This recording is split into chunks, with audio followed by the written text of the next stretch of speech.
This is Miller's Edge on Tide 100.9.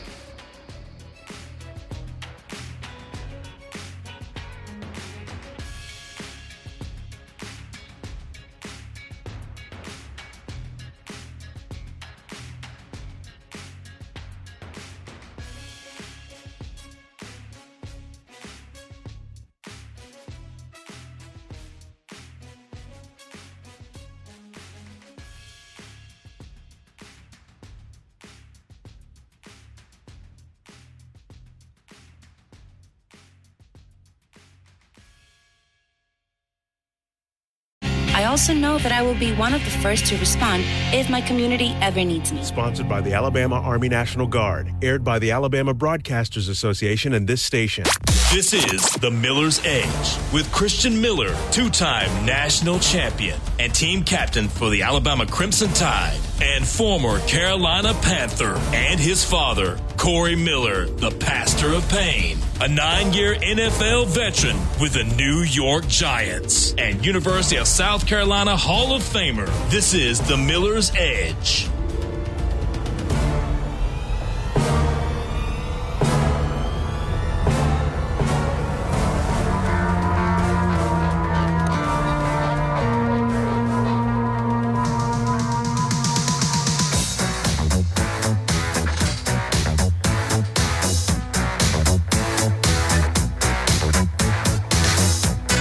And welcome into this Friday edition, this Freaky Friday with the Ghostbusters song playing. That's a throwback. I'm not gonna lie, when I hear that though, this is gonna throw so many people off. I think of a pinball game, and listen, I know I see you guys looking at me crazy, but there's a place that I go to. It's a great, beautiful saloon. I hunt out there and do a lot of good stuff out there. But long story short, there's a pinball machine there. It's a Ghostbusters themed pinball machine. And anytime I'm there, man, I play that pinball machine. And like that song was just stuck in my head. And obviously I know the Ghostbusters, all that. But that's what I think of. So that was cool to just think about that. But anyway, let's get back on track. This is the Miller's Edge right here on Tide 100.9, 1230 AM WTBC. This show is presented by our good friends and partners over at the Good Feet Store, America's arch support experts. Guys, you got to try these things, man. I told y'all about my ankle. I'm feeling a lot better, by the way, and I truly believe it's largely in part due to my arch supports that I wear each and every single day. From the Good Feet Store, these premium arch supports are designed to eliminate and alleviate all types of pain, foot pain, knee pain, back pain. So go check them out. If you're in Tuscaloosa, it's right there in Midtown Village. Stop by, let them get you fitted. It's try before you buy. You've got nothing to lose. You can always go to the website, goodfeet.com, to schedule an appointment or find the nearest location to you. Again, that's the Good Feet Store, improving the quality of people's lives 2 feet at a time. Again, it is Friday. We've got a loaded weekend here for Alabama fans. Tuscaloosa will be loaded with all type of events.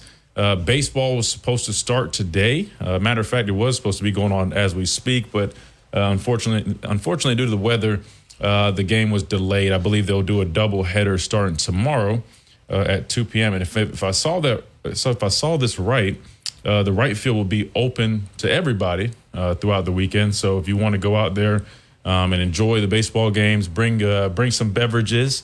I think they allow you to bring beverages. Actually, I know they do. They also allow you to bring pets. So make sure you check that out if you want to do that. Also, softball will be in action this weekend. Florida is who they're. Are they playing other teams? Wyatt, do you know? I know that. I'm pretty sure they're playing Florida, right? I think softball opens up SEC play against Florida this weekend. Okay, so good. So that I'll definitely try to make sure I check that out. I know Tommy's a big softball fan, so maybe we'll see him out there. Basketball, they'll be playing Arkansas, last home game of the year, which is crazy how fast that flew by. That tips off at 11. Yeah, so an early one. But it'll be a fun one. Make sure you check it out. My brother, DJ Two Checks, is the DJ at the basketball game. So he'll be there. Make sure you guys go enjoy that last home game. See if we can get this basketball team back on track. But also you got gymnastics tonight, which my brother also will be doing the music for as well. So a loaded weekend here in Tuscaloosa. Also, spring practice continues. Today will be day 3 of spring practice before the players are headed out for spring break. So that'll be exciting. I plan on stopping by.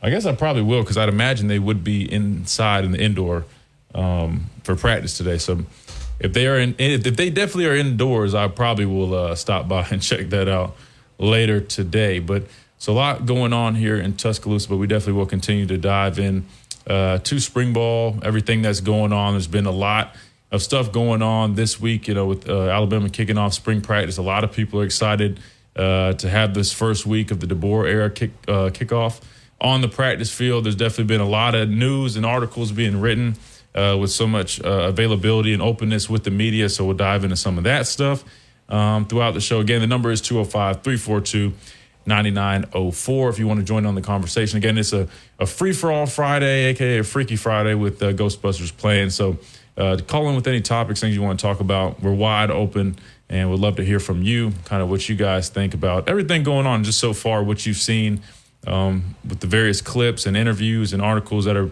out so far with practice, kind of what's caught your attention. Is anything getting you excited for this spring? Anything on your radar? So we definitely want to talk about that. That being said, Wyatt, when you think about spring practice, I mean, you went out there Wednesday, and that was fun, I'm sure, for you covering it. I know we asked Steven kind of what caught his eye. I don't think I ever asked you. Is there anything that really stood out to you? I know you've been writing some articles, so feel free to shout those out too. But is there anything that really kind of caught your eye as you were out there at practice? Just defensive backs. The way the practice field was set up is defensive backs were basically right in front of us. And so I spent most of my time watching them, went down and watched the defensive line a little bit. I thought it was really interesting that Keon Keeley's been working with the defensive line. That's not a secret. There's videos out there about it on Twitter. And so, I talked to Freddie Roach a little bit after practice, and without giving away exactly everything he said to me, because some of it was off the record conversation, he said, just getting Keon on the field a little bit more, and to quote him exactly, let his big butt hunt. And so that's something Freddie would say for sure. Just getting him comfortable playing that kind of almost like an every down type defensive end type role. Yeah, and I'm glad you brought that up. Let's start there. Let's start with Keon. We talked a little bit about it yesterday with Stephen M. Smith. He also mentioned that. I think a lot of people were intrigued by that because, again, this past season, everybody kind of was curious about that, where the outside linebackers, everybody wanted to know because, when signing day came around, you had Keon, you had Yanze Pierre, you had Quay Rousseau, which – Keon and Quay were both 5-star prospects, at least on some sites. And I know Keon definitely was. And then Gonze was also working with the D-line as well. Was he? Yeah. Yeah, and so if people are curious, and this isn't like me talking to anybody, it's just getting to know more about their scheme and stuff, with that bandit position, it really is just like that kind of bigger end/hybrid position, so to speak. I mean, that's why I always try to explain to people. I mean, honestly, we talk so much about, people are just like, oh, how is this 4-2-5 defense? Like, I'm telling you, it really is not going to look much different at all from, our previous nickel defense that we ran with Coach Saban. Besides, really, the biggest thing that you'll notice if you pay attention closely is more so the movement on the back end. They play a lot of, single high shells instead of, 2-high shell, right? Middle of the field open versus middle of the field closed. That's the most glaring difference to me. And then obviously, we've talked about it. You've heard me say it over and over again, but just kind of like their coverage philosophies. But I do find it interesting that Kane Womack has been meeting with Coach Saban, kind of picking his brain. That makes me wonder. I mean, is this a situation where he could potentially say, hey, I want to adopt some of his philosophies and implement that in my defense? If so, I think that really could be great, honestly. I mean, obviously, yeah, it's Coach Saban's defense, but because again, there's really things I like from both. You know what I mean? But I think if he could take some of those things, some of those principles from Coach Saban's defense and kind of bring that over to his defense, I think that could be huge. But going back to Keon and those guys, that other position, right? So the Wolf is like the Jack, and when I say the Jack, that's the outside linebacker defensive end hybrid. That's what I played in nickel. That's what Anthony Jennings played in nickel. That's what Dallas Turner played in nickel. Will Anderson, right? All these guys, Ryan Anderson, right? That position is pretty much the same with the Wolf, and I hope I'm getting that right, but those are pretty much the same. The Bandit, I think, is what they call it. The other side, and I might be getting this wrong, but I might be getting the terms wrong. Nonetheless, that's still just like a bigger end. You know, guys who played that in Coach Saban's system would have been Jonathan Allen played it at times. Most recently, you know, Justin Aboigbe was a guy that played that position. I think the only difference is Kane Womack kind of likes just a little bit more athleticism out that job. But I mean, other guys that could play, you know, LT Overton, I think him and Jamarian Latham, those are probably the two contenders right now to start at that position. Is it Renaud? I can't remember what's his first name. Jordan Renaud? Yeah, he's another guy. It really is just a big defensive end. But I think in this new scheme, the difference is, you know, they want him to be slightly more athletic to just have a little more versatility. With that being said, I think it fits a guy like Keon perfectly because Keon's like 260, you know, and he, with his frame, he can add even more weight, right? So you're talking about, and we've heard Coach Womack, if you listen to him, he talks about, you know, taking guys that might be a little too stiff or a little bit slower at a position and moving them forward, meaning like if a guy's a little bit too slow or not necessarily athletic enough to play a true off-ball linebacker, move him up and put him at edge, right?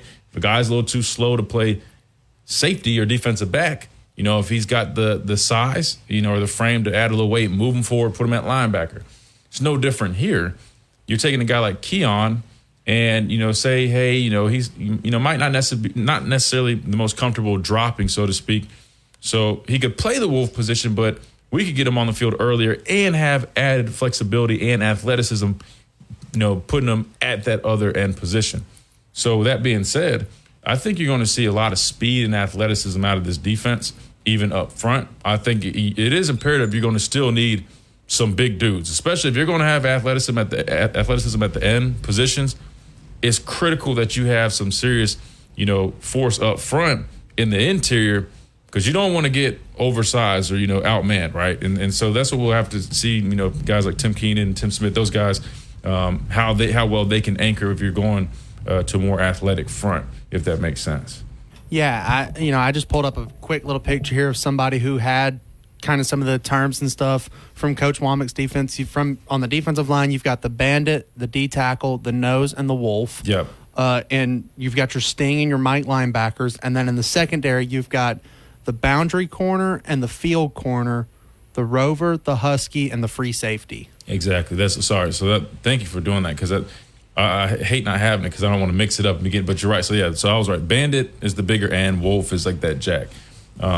So with that being said, I mean, I think the personnel, and that's another thing Coach Womack talked about when he was meeting with Coach Saban, is getting to know his personnel, which is smart. Coach Saban recruited 95% of these guys, right? You know, so get to know the personnel, and that's what it seems like they're doing. So I'm excited. I mean, again, we talk about Keon. You know, he's got all the potential in the world. He's just kind of a raw player. He's still learning, you know, how to play the game, right, at this next level, because there definitely is an adjustment from high school when you get to college. I definitely can attest for that. You know, it takes time for some guys. Some guys pick it up sooner than others. But at the end of the day, he's got a lot of potential, and I think we will see him more and more moving forward, you know, especially starting with this spring. We'll see kind of how he's developed. I know it's time for a break, so let's take a quick time out. When we come back, we're going to continue to talk about spring ball, kind of what's going on here in Tuscaloosa, kind of how guys are starting to see fit in this new defense. Even in the offense, there's been a lot of talk about quarterbacks. Finally got to see some quarterbacks and let those guys kind of work their arms. I know there's some clips out there as well, so maybe we'll dive into the offense side as well.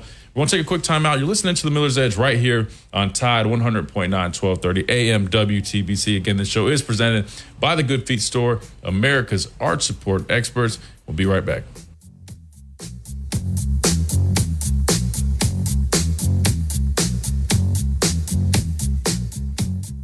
365, 24/7. You'll find road and utility crews, tow truck, law enforcement, and first responders working along Alabama's roadway. We're making improvements and helping our communities stay connected. We're working hard to make sure you're safe on the road. And now we need your help to make sure we're safe too. Alabama's move over law requires you to move over a lane when you see flashing lights on the roadside. And if you can't safely move over, please slow down. Visit DriveSafeAlabama.org, brought to you by the Alabama Department of Transportation, Alabama Broadcasters Association, and this station. Are you receiving receiving unemployment, your benefits could be at risk. Here's how you can protect yourself and your benefits. Never respond to mail notifying you of a false claim in your name. Never answer a text message asking you to verify your account. And only respond to official Alabama Department of Labor's social media pages. Report fraud at labor.alabama.gov/fraud. Brought to you by the Alabama Department of Labor, ABA, and the station. The Alabama Department of Labor is an equal opportunity employer program. Auxiliary aids and services available upon request to individuals with disabilities. Dial 711 for TTY accessibility. Serving part-time in the Army National Guard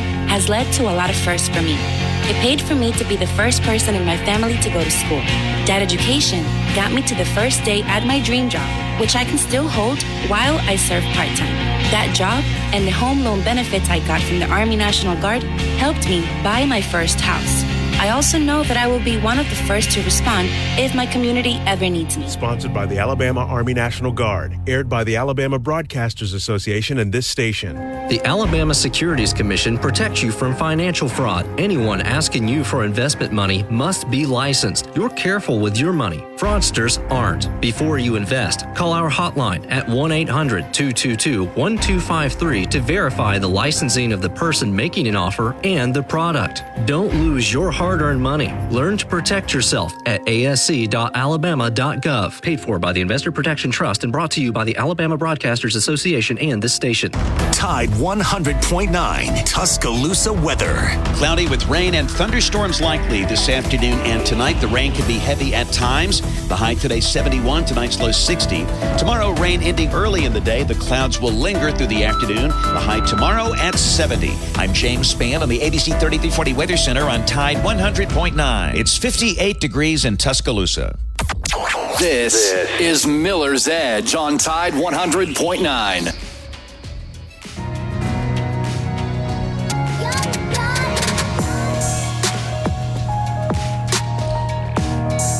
And we're back on Tide 100.9, 1230 AM WTBC. This is Miller's Edge, presented by the Good Feet Store, America's art sport experts.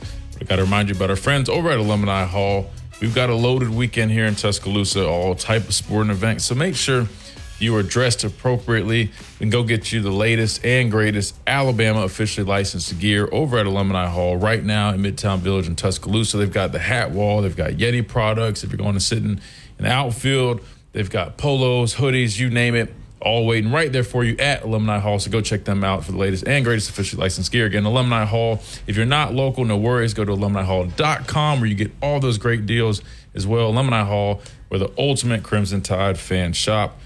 Me and Wyatt are talking about spring practice, spring ball right now, breaking some things down. My dad will be on. He'll be joining us here momentarily. But in the meantime, we were just talking about kind of like the front, right? We're talking about the Wolf position, how that's very similar to the Jack position, the Bandit, kind of being that strong side end, kind of pretty much what we, ran with, Justin Boydby, those kind of guys just might have a little more athleticism at that position, which I think isn't a bad thing. But the other thing is people got to remember too, though, things depend on kind of situation, right? Like, it's not like just because you see Keon Keeley and some of these lighter guys working there, doesn't mean they're going to sit there and play that position full time, right? And what I mean by that is, situationally, depending on, down and distance scenarios, depending on personnel of other teams, how they like to play, right? You'll see other things. So that's the other thing you got to think about, right? I mean, if you're playing a team that's lining up in,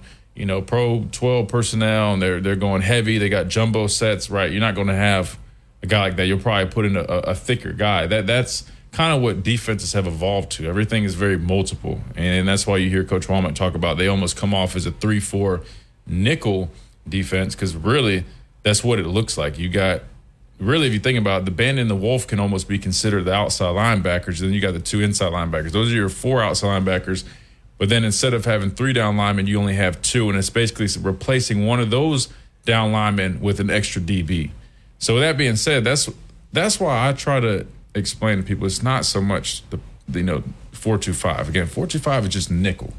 We got to remember that. I think there's so much emphasis on the 4-2-5. Yeah, the base is a 4-2-5 instead of a 3-4, but we hardly even got into a 3-4 defense in the past few years. I probably could count on my hands how many snaps we ran a 3-4 defense in the past few years, but That being said, looking at the secondary, I know you mentioned the secondary. Why I'm excited to see kind of the development of that position, just overall, because there is a lot of question marks. Given you lose Kool-Aid McKinstry, Terron Arnold, who, two, potential first-round draft picks, a lot of production there, right? Terron had 5 interceptions this past season. Really displayed his ball skills, his athleticism, doing so many great things. But when I think of Terron, I think that's another example of why I think, even though there's a lot of questions in the secondary, I think there's also a lot of space for some optimism, right? My dad calls it sunshine pumping, but I'll say this. And I made this reference not long ago. I think it might have been last week, but going into this past season, everybody talked about Kool-Aid McKinstry, who by no means had a bad year, but there was not nearly as much attention on Terron Arnold. The season comes around and that guy ends up playing lights out, leading the team in interceptions, and then he just pretty much solidified himself as a first-round draft pick. I say all that to say, we might have youth and we might have inexperience in the secondary, but by no means are we lacking talent. I think it's just going to be critical that we can develop these guys to get them to play at the level that we need them to play at. And sometimes that is tough, putting a lot of pressure on young players to step up early.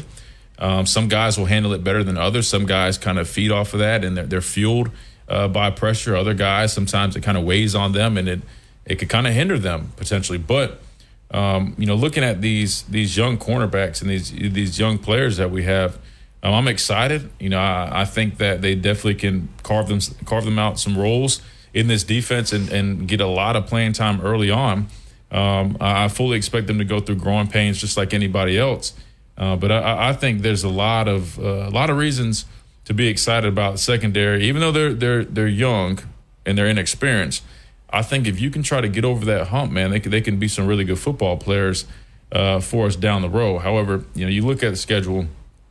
You play, is it Wisconsin week 3? Mm-hmm. I know Wisconsin was kind of, probably middle of the pack football team. However, you're still on the road playing Wisconsin. It's a decent program. That'll be a tough, not necessarily tough, but I think for a young player, I think that'll be, because they open up, the first game is, I probably should have pulled the schedule up before making this point, but I'm pretty sure that the first 2 games, you got, who's the first 2 opponents? You got Western Kentucky at home on August 31st. You got South Florida at home on September 7th. You go to Wisconsin on September 14th. A bye week. You host Georgia, and that's your first 4 weeks of the game, or 4 weeks of the season. So to me, the first 2 games I think will be some.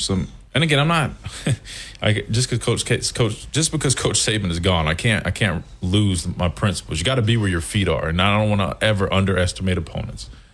However, realistically, the first 2 games I think are going to be great opportunities to go out there and kind of. We talked about it last year. I hate even summing it up like this, but almost like not preseason games, because we went to USF, and I'm not going to lie, they kind of embarrassed us a little bit. Yeah, I was about to say, it did not go how people probably thought it would. I remember doing our Tide 100.9, 95.3 The Bear pregame show, and my dad, and we kind of just overlooking USF, and I remember watching that game, and people were in an uproar how that went. But I fully believe that those first 2 games will be great learning opportunities for this team. And then I think that first challenge, will probably be going on the road to Wisconsin. Then the bye week before Georgia, that's a chance to kind of get back to the drawing board, so to speak, right? Kind of look at what you did in those first 3 games, your first road game, and come back, see, how do guys respond to that? Then you got to come back with Georgia. But I say all that to say, I do believe that these young players are going to step up, and they, quite frankly, don't really have a choice. So I am looking forward to that. Then lastly, on the defense, you got linebackers. You kind of know what you're getting out of those guys. They've between Jahad Campbell and Deontay Lawson, they've got a number of starts, number of games played, a lot of production between the two. And then when you talk about defense, and Kane Womack had said this, I think post-practice when they were talking to him, linebackers kind of set the tone. We always talk about the defensive line, the trenches setting the tone, which they definitely do. But as a whole, in terms of kind of, being the tone setters, the leaders, they're the signal callers of the defense. you expect a lot of your linebackers. And I'm expecting big things from Deontay Lawson. And I know that the previous staff was very high on him. Yeah, a lot of people really, I mean, he had a solid year last year. Now, I think he was a little banged up at times, but he definitely is a great player. And I think he definitely will take it to the next level this upcoming year. And the same thing with Jahad Campbell. He's got a lot of athleticism, a lot of length. He's a rangy guy, and he also was kind of banged up. He had a little knee injury earlier in the year, but still, those kind of things can kind of plague you. But with that being said, man, I'll be honest. I think defensively, I know there's a lot of question marks. Still is. I mean, it's going to be until we really see a full product. But the more I get to kind of see how things work and how things operate, I'm starting to get a little more confidence out of things. I mean, to me, if I could sum it up, this defense is really designed for the players to make plays. It's more simplified than, what we ran with Coach Saban, right? At least with the coverage principles and philosophies, it's simplified in that aspect. So guys are really going to be, then you combine that with, that's why he likes to talk about swarming, which everybody preaches. I mean, Kirby used to call it, we didn't call it swarming. It was called peppering the ball carrier or throwing marbles at him, right? 11 hats to the ball. Yeah, I don't know why it's making the face. I'm like gang tackling type scenario? Yeah, so that's the thing. Like, I'm not taking anything from Coach Wildman, his defense. He just has a moniker for it, or he just has a phrase or a tag. You know what I mean? Like, but everybody teaches, swarming 11 hats to the football. I mean, we used to say the same thing. Like, that's why you do the drills, the defensive line, and we used to call it get off drills. You get off the football, then you have to react, right? Coach kind of, if he puts his hands up like it's a pass, you continue forward like you're rushing the passer. If he gives you the screen action, you got to put your foot in the ground and turn and go, right? Like, that's how defenses should be played. I mean, everybody should be running to the football. It's just that's kind of their staple of that when they talk about it. But I think the simplified defense could be a good thing. Even though you always hear me talk, I always go back and forth with my dad. I'm still personally, I'm a fan of cover 7, two high shells, pattern matching. But again, I mean, that's what I played and that's what I learned, right? That's the type of football that I was involved in pretty much my whole career. So it's going to make sense. But I think there are benefits to different things as well. But are we going for a break here? I think this schedule is actually put out, and granted, this is just my opinion, is laid out pretty well for Alabama's defense to really learn and kind of figure things out. Like you said, you don't want to underestimate any opponent. We saw that last season. We've seen it before with, Louisiana Monroe back in the day, overlooked them and, caught us napping. But, you get Western Kentucky and USF at home. I think that will be good games for Alabama to get their feet wet and understand things. And then you go to a really good college football environment against a middle-of-the-pack type team, kind of, I'd say probably right now, third or fourth, maybe even fifth best in the Big Ten, and so you get that, and then you come back home, like you said, regroup, go back to the drawing board, and then the big dog comes in. Yeah. So they get to learn for a little bit, they get a little test, and then they get to recover and figure out what happened, and then turn back around and get Georgia. Yeah, get ready for a big test. Definitely going to be a big test, but I mean, we'll have to let things kind of play out and see where they go. But no, I mean, like I said, I definitely kind of initially was like, man, I just don't know how this is going to look. But the more I've kind of seen it, more I've kind of learned. I'm like, all right, I can see the vision a little bit clearer. Now I think it'll be even more clear. I think again, A-Day you're not going to see everything, but at least have a kind of better understanding and picture of kind of how things will operate. And I think as we go on, more questions will get answered. But nonetheless, man, this team has talent, whether it's young or, returning guys. This team has talent. And, from what I've seen, what I've been around, I mean, the coaches, they bring a lot of energy. Again, the environment's totally different than Coach Saban's environment, but that's clearly what you would expect, right? This isn't Coach Saban. So, again, there's been a lot of talk about the music, all that good stuff, but, things are changing, things are different. But nonetheless, man, at the end of the day, there's one thing I do know, and is that winning cures everything, so to speak, at least around here, right? If they're winning football games, they're recruiting well, they're doing all these good. I mean, no one's going to care about music.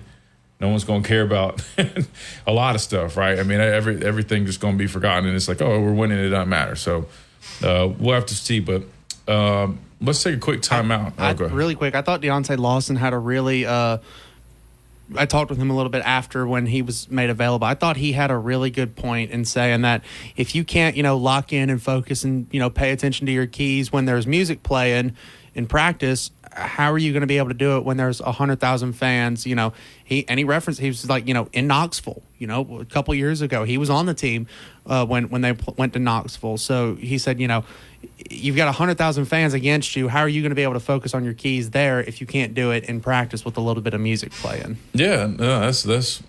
I mean, he's spot on. Now, I mean, that's what I was trying to explain. I mean, I personally I could practice without music. I did it my whole time. It's fine, but I also know that when you have music, it's not as distracting as people might think it is. You know what I mean? Like, that's what I was explaining yesterday with Tommy, was that, or it might have been Ellis, excuse me, but it's one of those things where it's like you're hearing, it's like in the gym, right? Like, if I'm locked in on my workout, I hear there's music in the background, but I'm focused on, my sets that I'm doing. I'm focused on other things where it's not distracting me to the point where I'm not really. Now, it can. That's why I said if it got to the point where guys are too busy dancing, rapping, cutting up, acting silly, then you could address it. But realistically, man, so many programs play music at their practices. It kind of it brings some juice, it brings some energy. And if you have juice and energy, you typically are having a good practice, right? So that's what I'm saying, man. I mean, I think it's more so just because we're doing it here.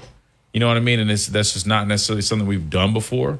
But at the end of the day, I mean, things changed. You got to adapt. I mean, we've seen that in college football with NIL, transfer portal.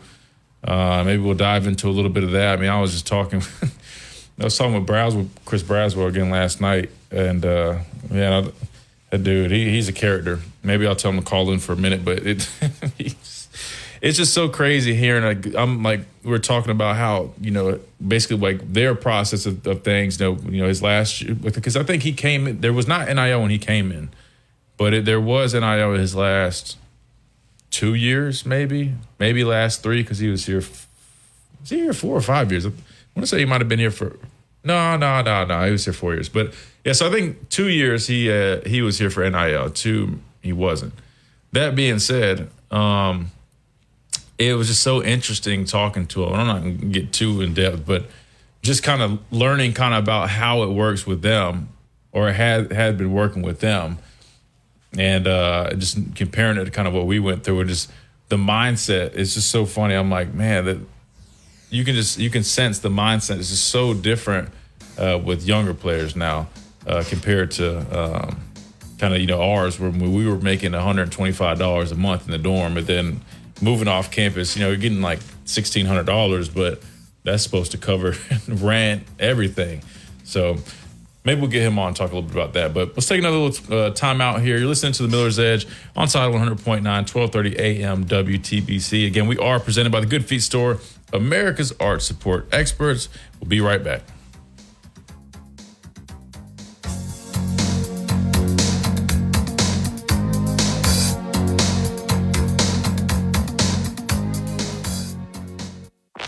Coming up on The Game with Ryan Fowler. Coming up on the Friday edition of The Game, Alabama's back onto the practice field. We're going to cover that. We'll provide some inside information to you. We'll also feature the head football coach for the Miami Hurricanes, Mario Cristobal, who spent time in Tuscaloosa. He'll help us honor Nick Saban. We'll talk to Rod Neal or TiderInsider.com. We'll talk to Brent Beard. We'll cover the University of Alabama, all on a free-for-all Friday, sponsored by Brian Harden Construction, right here on Tide 100.9, 1230 WTBC, your home of Alabama Crimson Tide Sports. The longest running sports program in Tuscaloosa. The Game with Ryan Fowler. Weekdays from 2 to 6 p.m. on Tide 100.9 and streaming on the Tide 100.9 app. My caretaker was very rough with me. I thought they did it because I wasn't moving fast enough. Elder abuse is a crime, and together we can stop it.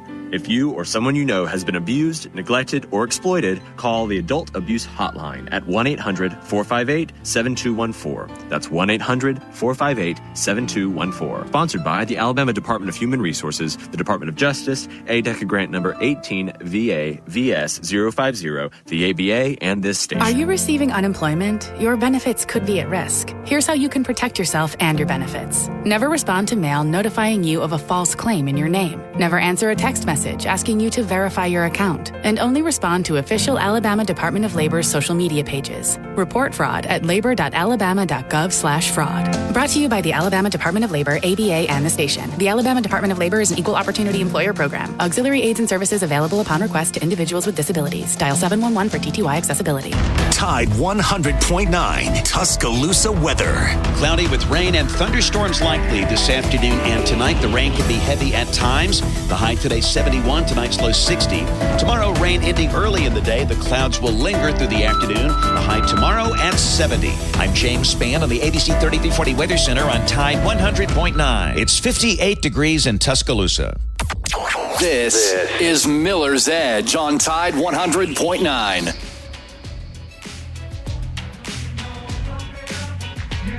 Pump it up, don't you know? Pump it up. You got to pump it up, don't you know? Pump it up. You got to pump it up, don't you know? Pump it up. You got to pump it up, don't you know? And welcome back into Miller's Edge, Tide 100.9, 1230 WTBC. Presented by the Good Feet Store, America's art support experts. Wyatt, I'm looking at a tweet right now from Courtney Morgan that says, "What a day to be at Alabama. Over 70 recruits at practice today."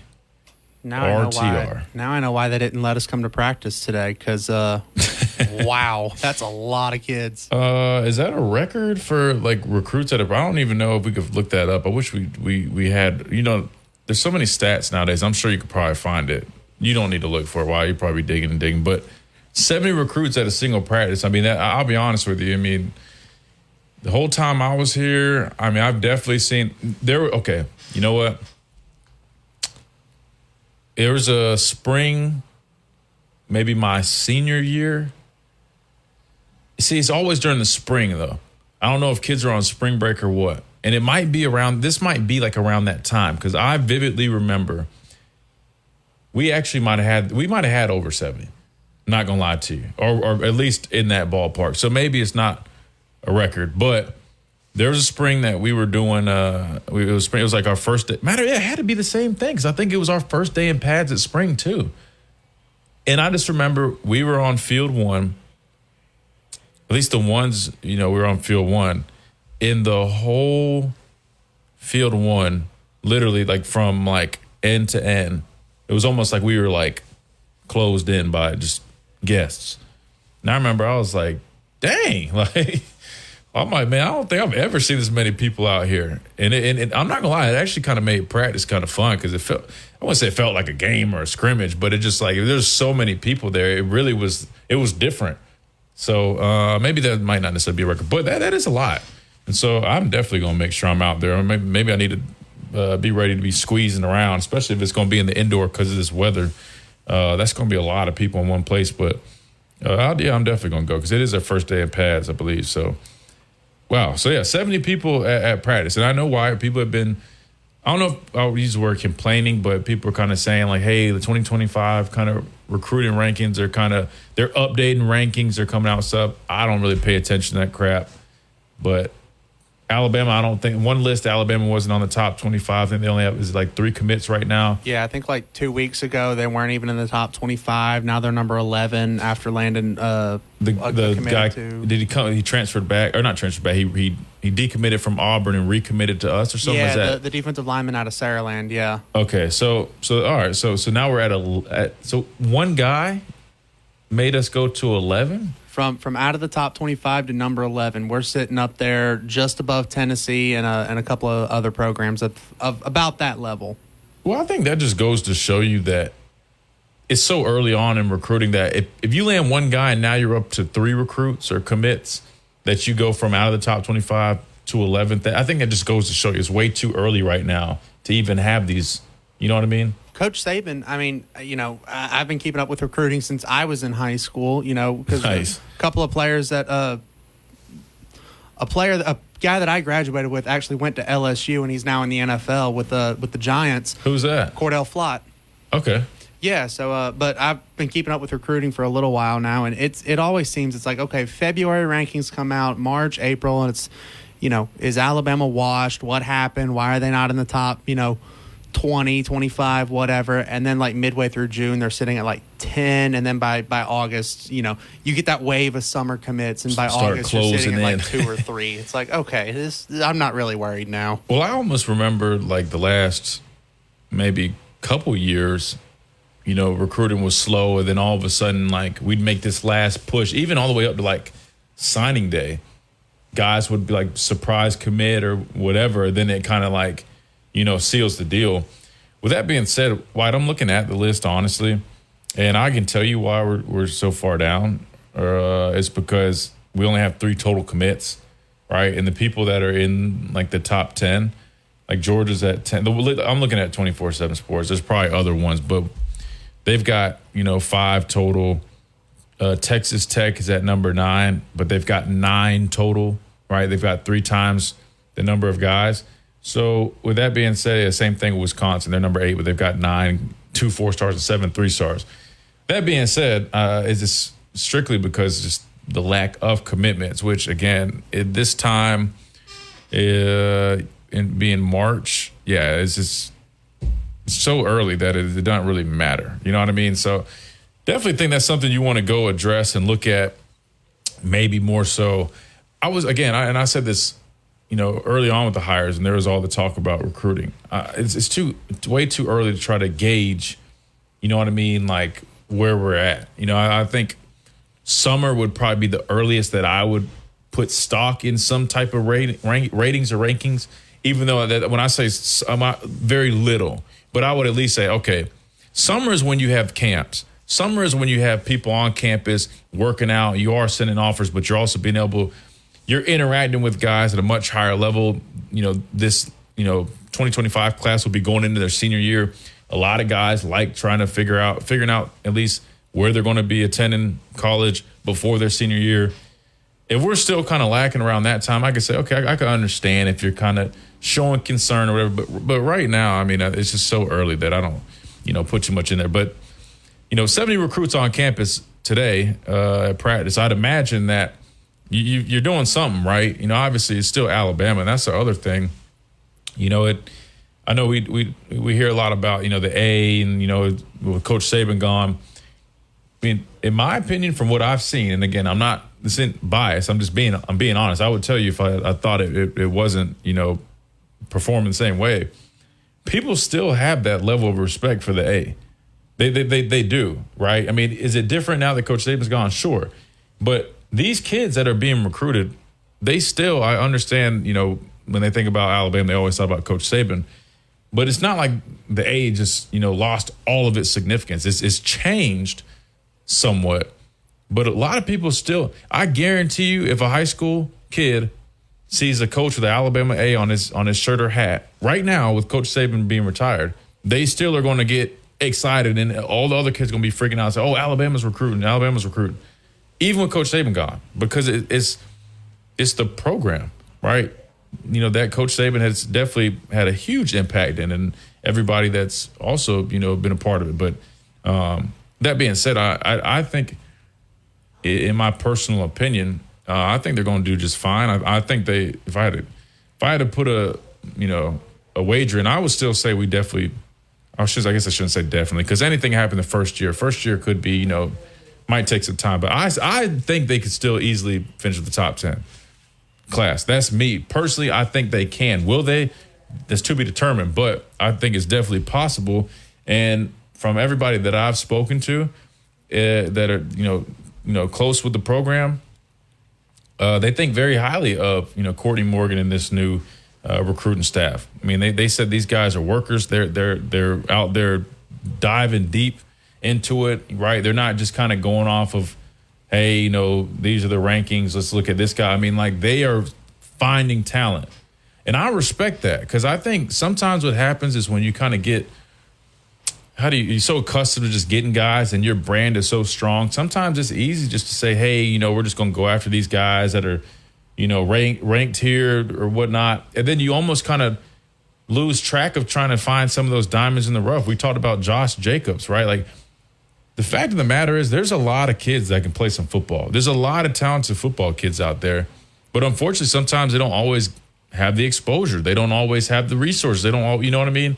And so it almost makes you, you know, wonder, like, you know, it might not be a bad thing that these, you know, these guys, like this new staff, man, I mean, I'm hearing they're like literally like they're looking far and wide, right? And I think that's the right thing to do, because I've been saying it, man. Like, it's great to land a top ranked class, because obviously it's like, you know what I'm saying? Like, if you have a bag full of, you know, a lot of good stuff, you know, you got higher chances of it turning out good. But at the end of the day, you still shouldn't sleep on some of these other guys that aren't ranked as high, because I'm telling you, man, there's a lot of good talent. And sometimes you're recruiting guys that are ranked high and they've got talent, but they don't have the right mindset. And personally, I think that had become a problem for Alabama. Our program was built off dudes really busting their tail, being selfless, putting the team first, right? You know, buying into the process. We always talked about the process, right? And slowly, as there was more championships won here, there was more guys being drafted, just so much more going on, you know, higher ranked recruits coming in. We started kind of losing that mentality. It started, you know, you started getting more guys that were more, you know, selfish, more concerned about themselves, their numbers, right? And less guys that were just guys that were willing to just come in and work, right? I mean, like, the teams that I was on that where we won, I mean, we would have several walk-on guys that were on our special teams units.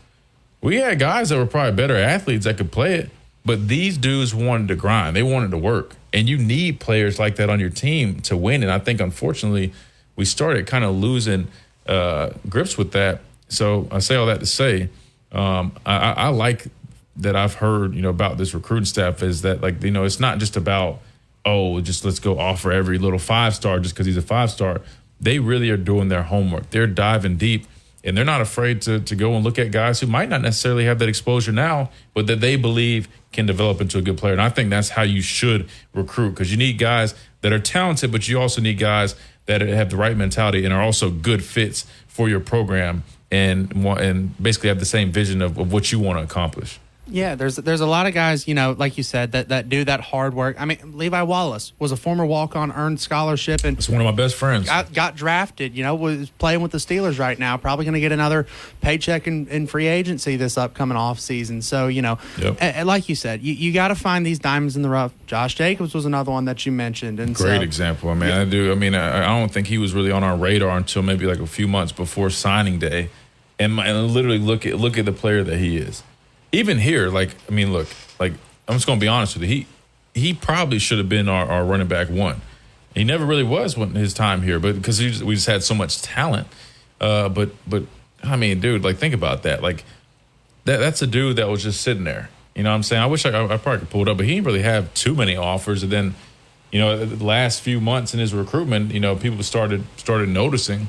And again, you just look how that turned out. So there's countless guys. I mean, I'm not opposed to going. Again, I have no problem if we don't land if on paper it doesn't say top 10, but when they come in here, they bust their tail. They're good players and they're buying in. I don't have a problem. I could care less about the rating, the rankings, and all that stuff, because it really doesn't matter. If it doesn't pan out, it doesn't pan out anyway. It's really just it looks good on paper, right? It's ultimately about what you do when you get here. So that's important. But no, Levi is another great example. I'm, you know, really close with Levi. Extremely hard worker, but just a great dude off the field. And you know, you love seeing stuff like that. I mean, there's countless guys who have come in that didn't necessarily have the highest expectations, but proved a lot of people wrong and fought hard to get where they're at. According to 247 Sports, Josh Jacobs had 3 major offers before Alabama offered him: Purdue, Iowa State, and Missouri. And then Alabama offered 2 days after Missouri. He took 2 official visits and then signed with Alabama. And it all worked out in his favor because is he due for a contract? Because I feel like I don't think he's in free agency. I don't think the Raiders are planning to tag him, but re-signing is on the table, but they're not going to tag him. So he could go somewhere else, or he could stay in Vegas.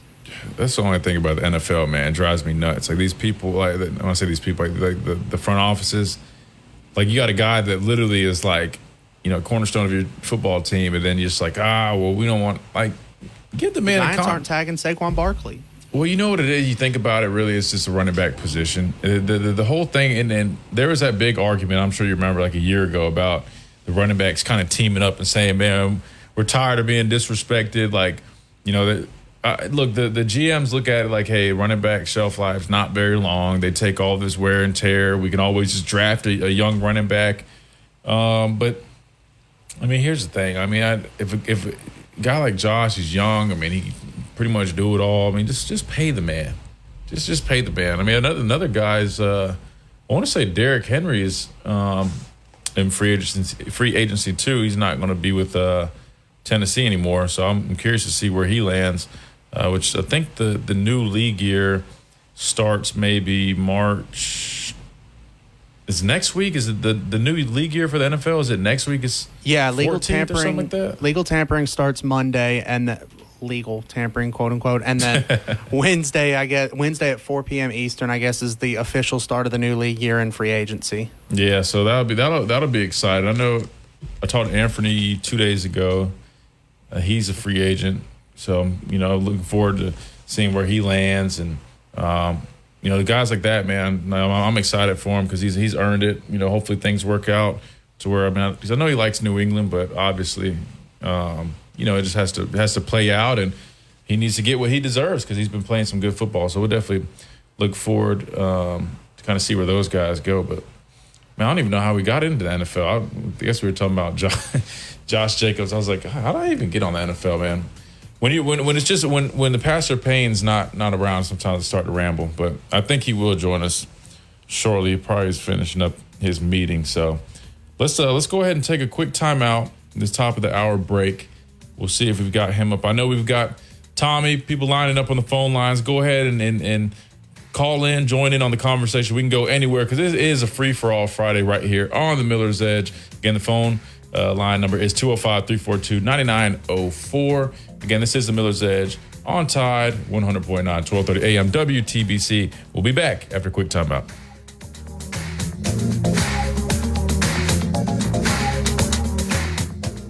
Serving part-time in the Army National Guard has led to a lot of firsts for me. It paid for me to be the first person in my family to go to school.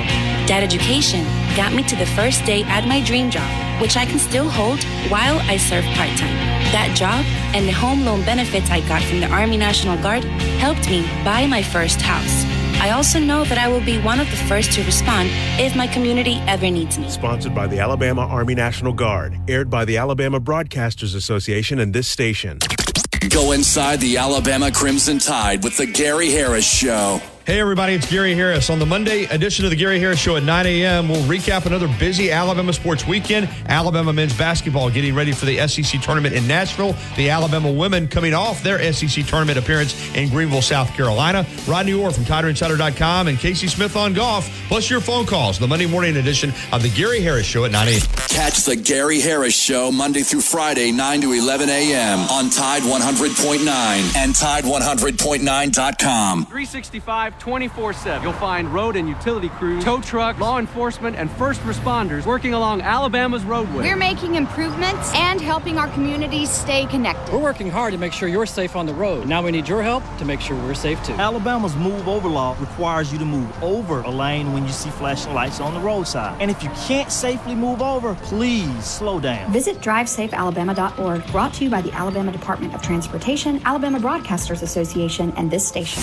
WTBC Tuscaloosa and W265CG Tuscaloosa, a Town Square media station. Tide 100.9 and streaming on the Tide 100.9 app.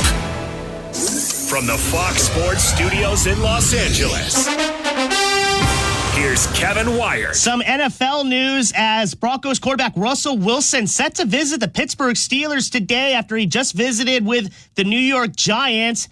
Wilson reportedly given permission by the Denver Broncos to speak with other teams ahead of the beginning of the next league year, which will begin next week. The Broncos reportedly plan on cutting Wilson before the guarantee in his contract vests once the league year begins. Tim Patrick, however, will be staying in Denver. 9news.com saying that the veteran wide receiver coming back on a reworked one-year contract. NFL Network saying that the Patriots and tight end Hunter Henry have agreed on a 3-year deal worth at least $27 million with a max value of up to $30 million. The Steelers, they're cutting 8-time Pro Bowl cornerback Patrick Peterson, and the Buccaneers officially re-signing 5-time Pro Bowl Mike Evans to a 2-year contract. This is Miller's Edge on Tide 100.9. What's happening? What's happening? Hey, it's your boy Lil Jon. The Pick Your Me Click. What's up, Phony? What's happening? What's up, Sean Paul? What's happening? Hey, now, ladies and gentlemen, it's about that time now. It's about that time right here on Miller's Edge on Tide 100.9, 12:30 a.m. WTPC. Again, this show is presented by the Good Feet Store. Wyatt's got me in here snapping my fingers and doing my step. We are presented by the Good Feet Store, America's arch support experts. Again, if you haven't already, go check them out in Midtown Village. Try before you buy. You've got nothing to lose. Again, the Good Feet Store, improving the quality of people's lives 2 feet at a time. I think we got the old man in here now, finally. I think he finished up his meeting. Me and Wyatt were having a good time in hour number 1, but now we've got the pastor of Payne with us right here on the show, which is good. And I think Tommy from Romulus is also on the line, so we'll get to him in a second. But let's go down to South Carolina first. Check in with the pastor of Payne. How's the weather down there? Because it's a little rough right here. I saw a lightning strike about 10 feet from my head out this window. The way James Spann would say it, we got overcast clouds. That's kind of hard to say. Overcast clouds. About 69 degrees here in the metro city of Columbia, South Carolina. About a 32% chance of rain. It's happening about 1 o'clock tomorrow. I'm just kidding. Nah, it's not bad. 70 degrees, cloudy though. It's probably going to rain. Just had a meeting and, of course, one of our boosters here. But not too bad. I mean, it's probably going to get some rain. The baseball team got a trifecta this weekend against Longwood. They're supposed to play this afternoon. We'll see what's going to happen. Of course, we thought we were going to be off today, which is why I scheduled my meeting. But nonetheless, we, as Peyton Manning would say, Omaha, we changed the play, and here we are. So, no, it's good. Watch my lady Gamecocks, the SEC women's tournament's going on right here in our great state of South Carolina, up in the upstate of Greenville, South Carolina, and the Gamecocks just squeaked by Texas A&M on 1-9, and now they await the winners of Tennessee and Alabama, who's going to start about 2:30 Central, so in about 30 minutes. The Tide women's basketball team will be on the court in Greenville against Tennessee. That should be a wonderful game, and then South Carolina will play the winner tomorrow of that game. So, and I may end up going, if Alabama wins, I for sure will go up to see South Carolina play them again. So that's what I'm doing, man. I'm sitting in my office at the Hootie and the Blowfish office as they're getting ready for summer camp. It's going to be really, really good with the trucker tour. And nobody came to work today. So it's just me in the office, and I figured I'd join y'all for at least an hour. And Wyatt was saying during the break that how he just outshined me, and so he kind of did, man. I mean, it was positive. I think my exact phrase was Christian and I were doing a much better duo. I'm not entirely sure if I'm quoting myself correctly there. No, it was great. No, I'm very appreciative for Wyatt too. I'm not gonna lie. No, Wyatt's good. He's got full information, and I love Noah, the best reader in the state of Alabama, but Noah don't really like talking football too much, but I like to cut up with Noah. But Wyatt is like, he's in it. He loves sports. You can tell that, and that's a good thing. So for coming time, especially when these tournaments get going, I will be missing some time probably. So Wyatt, just be on the go, be ready to fill in for me for sure, because these celeb things coming up here starting next month. I'm gonna be pretty busy some days. So, but anyway, man.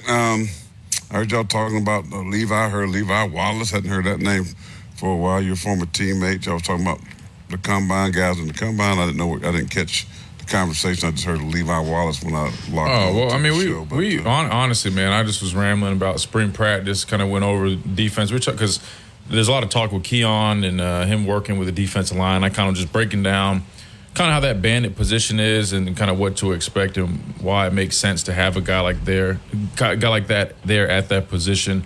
Just kind of provides more versatility, more athleticism. Plus, with his frame, he can even put on some more weight. But you'll probably see more so of a lot of downs. A guy like LT Overton, guys like that in that role as well. But talk a little bit about that. I mean, we didn't really dive into a whole bunch. I mentioned I was talking with Chris briefly last night, but But we did talk about. I don't know if you saw this, but Courtney Morgan had tweeted that today, speaking of spring practice, there's going to be over 70, not 17, 70 recruits present at practice. So, and I planned on going, so I guess I'll see the 70 or so recruits. But yeah, that's kind of, to me, at first I was like, sounds like that could be a record for a number of guys at one practice. But then I was saying, there was a practice, I remember, I think like my senior year of spring, where like the whole field was just surrounded by visitors and guests, recruits. So we might have been around that number. I might even, when I'm up there, ask like Bob Welch or somebody kind of what is the record, or like is this kind of a record-ish nuts type number. But anyway, I don't know. To me, I'm like, all right, that's a good sign. I mean, that's 70 guys. I mean, I'd be curious to see, do you get a commit out of that? I mean, 70 guys. I mean, I think it's safe to say you got a chance, right? Would you agree? Yeah, no doubt. I mean, 70 guys, that's a lot, bro. I know. That's a lot of players. But, hey, the more you bring, the more let them see here's what they got, though. I mean, because the thing is, these recruits haven't seen Kalen DeBoer, right? So it's good for them to go see how he practiced, what's the demeanor of the program, how the assistant coaches are coaching. Is this type of guy that I like to play for? So, yeah, you want to invite as many guys as you can to practice so that they can see who you are. I mean, you've been on the left coast. I like to call it, I know it's West Coast, I call it the left coast. So you've been out there. They haven't seen you. They really don't know you that well. Most of these kids probably not a fanatic when it comes to watching college football, and they're not getting recruited by Washington here in the Southeast probably. I mean, so they don't know. They don't know much about them. So they are trying to learn, and I think that's smart by Kalen DeBoer and the coaching staff is to get as many kids as you can on campus. And, of course, it's summer. You're going to have the camps. They're going to invite numerous kids from numerous schools to camp. So they've seen Alabama. They've seen Alabama. If they're rising senior, they've been recruited for a number of years, right? So they've seen what was there. So, but they haven't seen this new coaching staff. So that's the reason why you want to get guys here, because, they want to be able to take a look at really who are these guys. I mean, you're getting calls, you're getting them stopping by your school, you slapping DAP and 5 and all that good stuff. You got your colors on, you got the lettering on. But the reality is they don't know who you are. There's no relationship there. So what you're seeing with Kalen DeBoer and his staff right now is the beginning of starting to build relationships and for those players to be able to see, what you guys are all about, right? And then they can start comparing, what Alabama practices like compared to Georgia, compared to Auburn, compared to Ole Miss, people like that. And so that's cool. I mean, it's where it's supposed to be. I think you'll probably see more of that this summer, more of that before the spring is over, just to be able to continue to build those types of relationships with some of these recruits here in the Southeast. Yeah, and that's why I think, stuff like the music at practice and just kind of the energy and just kind of like that revitalized look, I think it would be beneficial to this coaching staff, because for the players that had visited prior, to this staff being here, they probably got to see, how Coach Saban ran things. They're wanting music. Right. It was a little more strict, right? Then now they get to see this new version of it. I think that could be beneficial. I mean, and I was saying this too in the first hour. I know a lot of people from the outside looking in, they say, people came here because of Coach Saban, which I'm not disagreeing with that. Majority of people really wanted to play for Coach Saban. We've even learned that, with some guys leaving. But I will argue that the brand is still the brand. And what I mean by that is And I was telling Wyatt, like, let's just call a spade a spade. If a coach or a scout or whoever, is donning a Alabama, polo with the Alabama hat, and he's at a high school 7-on-7 recruiting, those kids are still going to freak out that Alabama's there recruiting, regardless of Coach Saban being there or not. At least for now, right? Now, if the next 5 years, which this is not happening, so I don't even want to get quoted on this, but say the next 5 years Alabama struggles and, the program isn't, even, again, you're not going to be able to replicate Coach Saban, but it's not still in that competitive standard, realm of things, then maybe we could say, okay, the A's brand, the branding of the A is definitely, less significant. However, right now, man, come on, man. Like the A is still very strong. And so I think people just got to understand that. And I think you talk about, how this new staff is going about things. I think people are kind of excited to see what it's going to look like. And I think that's why you have so many guys here.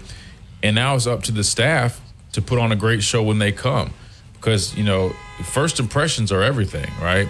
And so if they can leave a big first impression with these recruits, man, I think they have a chance to do some really good stuff in recruiting. I'm not going to lie. I know initially a lot of people were kind of, not necessarily. Some people were concerned. Some people just had question marks, which is fair, totally fair. I understand it. But I'll be honest with you, from people I've talked to and just kind of from seeing things, man, I think they're on the right track. Obviously, they still got a lot of work to do. We all know that recruiting is, year round. It's so much goes into it. But I genuinely think, man, I mean, these young recruits are going to like this new atmosphere. Because again, I've been at practice. I've seen it. Yeah, but here's the thing. I mean, let's pump our brakes for a minute. And I hear people talking on other shows too. Listen, most of these schools are playing music. This is not, and I get it. Things been different with Nick Saban, and I joke and I call it the compound and the defense around the Malmore. But these kids have seen this, so it's nothing new, right? Now it's new at Alabama. It's new at Alabama, but I mean, I just saw an ex from Courtney Morgan. We got 70 recruits. Like you said, that's been happening. This is nothing new under the sun. I'm just saying we get excited maybe because we ain't never done this before in the music, but South Carolina's been doing this since I know Shane Beamer's been here. I've seen it in other programs. It's in high school. High school's been doing it for years. I mean, so a lot of these kids probably already have done that through high school. So the music thing is really not that big of a deal. It is for us from talking points because Nick Saban wouldn't allow it because things are entirely different, right? It's just, it's like the media going to practice. These things are different. So, it's easy to get happy about it, excited about it. But when we start having to post tweets and things like that, listen, these kids have seen this crap before. They probably do it at Auburn. Lane Kiffin, I'm sure, ain't no telling what they do. I mean, with Lane. So this is, as you said many times before, Christian, this is the new generation. This is the new recruiting. This is the new coaching with these young kids. And maybe it's for them saying, listen, hey, Coach Saban's gone. You're not on lockdown. It's kind of like, hey, you've been a preacher's kid for all these years and you couldn't listen to no worldly music. You've been listening to, all the gospel music. And so now you get a chance to listen to Tupac and Biggie and all the new groups that y'all know that I don't know. But that's kind of what it's like. I mean, it's like, you've been sheltered from the outside world with Coach Nick Saban, right? Everything is inclusive. Everything is inside. The sanctuary is us. We don't deal with other people. We're family, and the outside is the outside because that's the messages that coaches send. Now, Kalen DeBoer has come in here, and he's basically said, hey, it's free for all like we do on the radio. It all goes. Hey, you want to come in? Come on in. What station you with? It don't matter. Hey, come in and see our facilities. Come on in and sit down here in the office. Come to practice. And that's just who he is as a person. And I think that could be good, but I also think that could be bad. So, but that's just the way he does things. And I think it's good for the outside media, the outside person saying, "Oh, well, we got access finally, man. We can go over here and take videos. We can talk to players, right? We can talk to coaches besides the head coach. These are good things. I mean, for the media, of course, everybody loves it. I mean, like with Will Muschamp, just to give you an example, which I understand it totally, because when Will Muschamp was here, right, when you were playing, Will Muschamp's camp ran identical to Coach Saban's. Will Muschamp will be the only one that does press conferences. You can never talk to the coordinators. You had zero access to the program as far as the 10 minutes, 15 minutes of pre-practice and all of that. You got none of that. They controlled every message, right? You weren't getting no kind of access. Now, I did. I mean, I got access because I was able to do certain things. So my point is this, bro. Because I was a player, so I was able to go in there and do one-on-ones with him and that type of thing. But other than that, nobody else got access. And then in comes Shane Beamer. Shane Beamer is like Kalen DeBoer. Shane Beamer is so media friendly. He has relationship with media people, right? They have his number. He texts back and forth with them, right? Don't matter if you're a podcast or radio station or, you get one-on-ones. You get to come to the facilities. You get to do different things. But that's just the way it is. Right. That is just the way it is. So, to me, it is the exact same thing that Kalen DeBoer is doing at Alabama. It's the same thing that Shane Beamer did here at South Carolina. Now, he's on Twitter. He's very active on Twitter. Will Muschamp wasn't. Nick Saban wasn't. So it's the same thing. I've seen this before. He plays music. All this stuff is the same, bro. No, it is. And go ahead. No, I'm finished. I went way long. I'm sorry. But, No. But, you're good. No, all this stuff to me is the same. I don't see why everybody's acting like this is so different and things are going to be different. That has zero to do with wins and losses. That has zero to do with how good. Well, no, I mean, I'm not. I wasn't saying that. All I was saying was initially when I initially read the number 70 recruits, I'm like, dang, that's a lot. I'm like, that sounds like it could be a record. Because again, I'm a former player that I haven't been done playing that long. What I'm saying is, do you think I kept track of the how many visitors we had at practice? I don't know these. I'm not a journalist. I just want to be clear. I am not a journalist. I am a former player that just talks on a microphone, right? Like I do media. I don't know stats. But what I'm saying is when I initially read it, I was like, dang, that's a lot. But then the more I kept talking about with Wyatt, I was like, okay, now I'm thinking back. I don't have a stat sheet, but I do know there was spring practice, at least the one I vividly remember where we did have it flooded. And then the more I think about it, I'm like, all right, come on now. Like with Coach Saban there, we definitely probably had, we probably broke a record for the number of visitors because people, and if we didn't, it was strictly because we didn't allow that many people there. So with that being said, yeah. Look, I wasn't trying to. I think you listen and hear the people that overdo it, and that's what frustrations I get. But the thing is though, for them to have 70 folks here, that is good for them in terms of recruiting. That's impressive, and that's great for recruiting that you have that much activity. But I will say, and what you're talking about the music and stuff, that's what I've been explaining like to some of the older generation that are kind of like, oh, why are we playing music? Just even like me, like I just said earlier, I could go without it, but at the same time, like I don't think it really hurts much. It only hurts you when it only hurts you when it actually is hurting you. Meaning, like when I explain, like guys not paying attention because they're dancing or rapping or whatever, cutting up, which most of the time that's not the case. So yeah, with that being said, no, I mean, no, I don't take it as nothing is groundbreaking. I've been saying that like this, they're just kind of starting to do what everybody else is doing because that's what this new generation expects. Like again, in the NFL, a lot of NFL teams play music at practice. A lot of NFL teams have a lot of media availability with coordinators and all type of people. Right.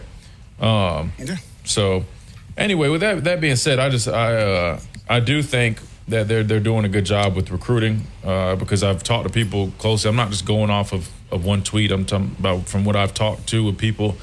they are doing their part in recruiting. I'm not saying it's showing up right now in terms of the number of commits, because, yes, we only have 3 commits right now, which I also talked about. It's still too soon to be gauging that, but I'm telling you, they're doing their due diligence in terms of scouting guys, which I respect, and I think that is good, because I feel like we almost kind of got to a point where we were basically, I mean, when you have so much power, just think about it. I mean, you can pretty much kind of just pick and choose, and sometimes, I'm not saying we got complacent. Obviously, we still were landing number 1 classes, but it almost makes me wonder, like, were we still getting down to the nitty-gritty, trying to find, like, really finding diamonds in the rough? You know what I mean? I think that still is important, because you and I have talked about this. Just because a guy is rated a 5-star does not mean he's going to play or develop into a true 5-star.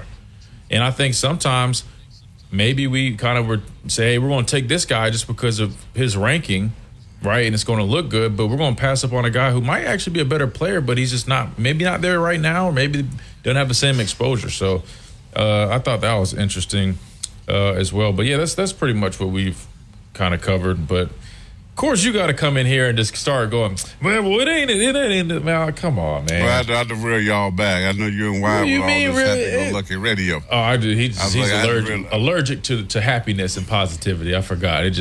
The pastor of pessimism. Yeah. That's his new moniker, his name, whatever you want to call it, man. I mean, I think Go tell just excellent. See, I wasn't on the radio. She had to figure out where old man was. She X'd that out. See. Yeah. She at least she could get you back on the show fast. I mean, I was like, dang. I mean, he said Go tell, because I know Go tell who she be knowing what she be talking about. Let's put it that way. She does. Go tell.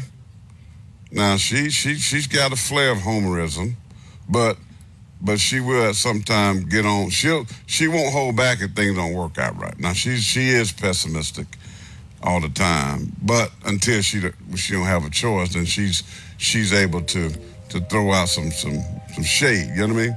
I just don't understand why it has to be so you're too positive, you're too negative. It's just about being honest and being fair. But I'm just saying, like, I guess.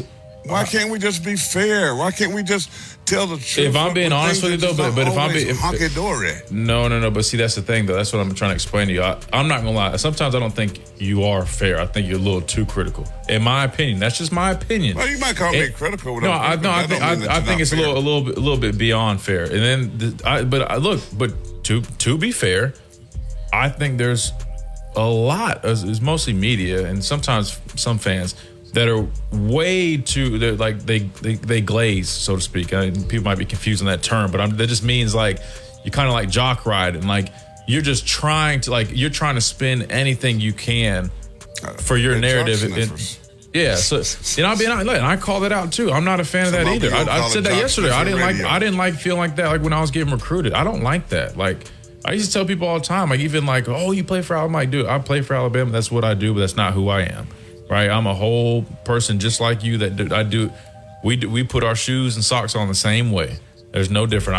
I just happen to play football. You know what I mean? So that I it goes both ways now. So, but I can sense when I'm like, all right, man, you ain't really being a little fair. You're being a little too harsh. But to be fair, I'm like that towards the other side as well. Told you, I'm always down the middle, man, and not just trying to do that. I just naturally am like that. Might be because of the genetics. So I need to point them out again. Do I need to pull the 23andMe again? I ain't letting y'all run my pressure up today. I ain't letting you run my pressure. Yeah, I know. I got to stop giving you a hard time. I forget about that. I can't run your pressure. I ain't letting you run my pressure. I'm sitting there with my shoes off. It's a Friday, folks. I've had a nice cauliflower with spinach and chicken pizza for lunch. And Mr. Pastor of Pessimism, whatever y'all call me. Maybe I'll find a shorter one, because that is Pastor of Pessimism. It's a little long. Let me come up with one a little bit shorter. I did go to South Carolina. You know my degree. You know what I'm saying? No. You got it, but I'm saying that it's a little long. I want one a little bit shorter. I'm used to saying pessimistic and optimistic. It's the same thing. But y'all said pessimism, same thing. Same thing. So I'm pretty smart. Pastor of depression. Let me do this. I'm not done. That's a whole nother level of depression. I ain't depressed. No. There's different ways to use. Obviously, we think of depression as in your mental health. A lot of y'all gonna be depressed though. when Alabama go 8-4, you're gonna be depressed. See, don't be calling here telling me all this. See, that's the negativity I'm just right trying there. To prepare you for the. Okay. But see, but see Y'all that get caught up. see, You got that's 70 it right recruits there. and they playing music, and I get to go to the office at Mal Moore, and sometimes you get tricked.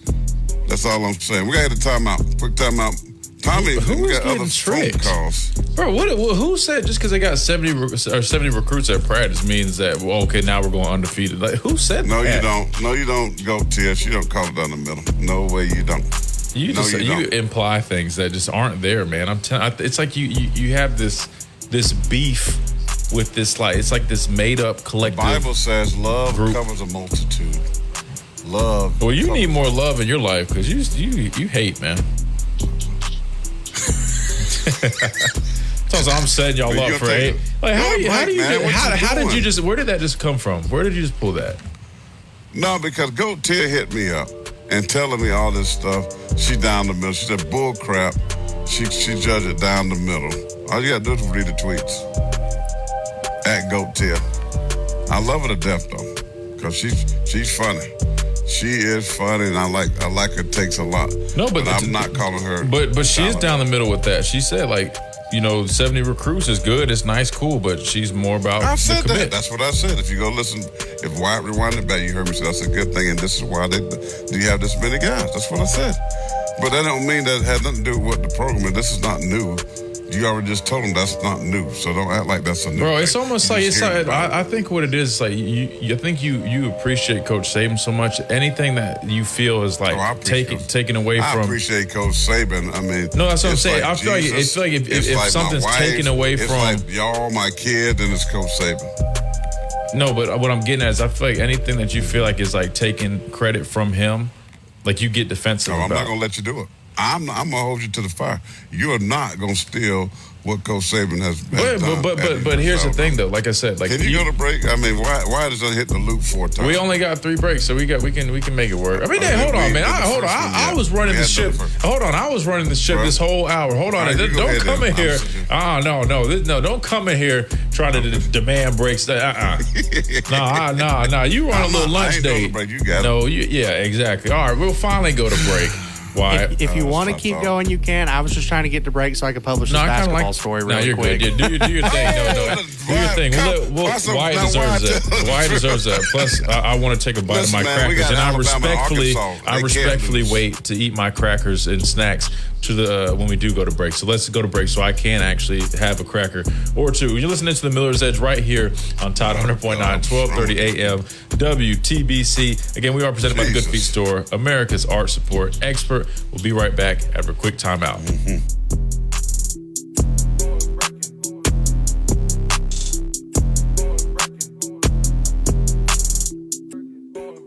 365, 24/7. You'll find road and utility crews, tow truck, law enforcement, and first responders working along Alabama's roadway. We're making improvements and helping our communities stay connected. We're working hard to make sure you're safe on the road. And now we need your help to make sure we're safe too. Alabama's move over law requires you to move over a lane when you see flashing lights on the roadside. And if you can't safely move over, please slow down. Visit drivesafealabama.org, brought to you by the Alabama Department of Transportation, Alabama Broadcasters Association, and this station. Are you receiving unemployment? Your benefits could be at risk. Here's how you can protect yourself and your benefits. Never respond to mail notifying you of a false claim in your name. Never answer a text message asking you to verify your account. And only respond to official Alabama Department of Labor's social media pages. Report fraud at labor.alabama.gov/fraud. Brought to you by the Alabama Department of Labor, ABA, and the station. The Alabama Department of Labor is an equal opportunity employer program. Auxiliary aids and services available upon request to individuals with disabilities. Dial 711 for TTY accessibility. Tide 100.9 Tuscaloosa weather. Cloudy with rain and thunderstorms likely this afternoon and tonight. The rain can be heavy at times. The high today 71, tonight's low 60. Tomorrow, rain ending early in the day. The clouds will linger through the afternoon. The high tomorrow at 70. I'm James Spann on the ABC 3340 Weather Center on Tide 100.9. It's 57 degrees in Tuscaloosa. Serving part-time in the Army National Guard has led to a lot of firsts for me. It paid for me to be the first person in my family to go to school. That education got me to the first day at my dream job, which I can still hold while I serve part-time. That job and the home loan benefits I got from the Army National Guard helped me buy my first house. I also know that I will be one of the first to respond if my community ever needs me. Sponsored by the Alabama Army National Guard. Aired by the Alabama Broadcasters Association and this station. The Alabama Securities Commission protects you from financial fraud. Anyone asking you for investment money must be licensed. You're careful with your money. Fraudsters aren't. Before you invest, call our hotline at 1-800-222-1253 to verify the licensing of the person making an offer and the product. Don't lose your hard-earned money. Learn to protect yourself at asc.alabama.gov. Paid for by the Investor Protection Trust and brought to you by the Alabama Broadcasters Association and this station. This is Miller's Edge on Tide 100.9.